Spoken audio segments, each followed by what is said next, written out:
Developing now, the Tennessee legislature passed a bill early this morning. It bans abortions when a doctor can hear a fetal heartbeat. Governor Lee is praising it, calling it the strongest pro-life law in our state's history. But there's already a threat to keep it from becoming law. News 4's Nancy Amons tells us how it went down and led to criticism about a lack of transparency.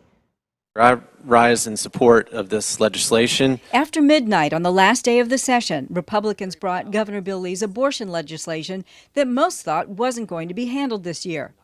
Democrat Jeff Yarbrough cried foul. This is a 60-page bill that we're bringing up at midnight.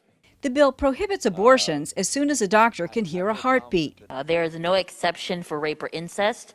There is no exception for the health of the mother. It contradicts the law of the land, Roe v. Wade, that Supreme Court decision protecting abortion rights.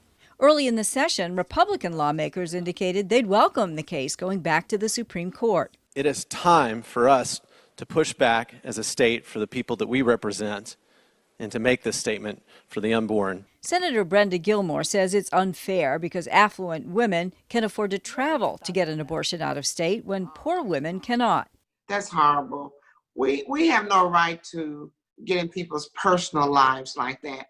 Governor Bill Lee tweeted his gratitude to his leadership team for passing what he calls a law to protect the most vulnerable in the state. But meanwhile, the ACLU says, see you in court. Nancy Amons, News 4, Nashville.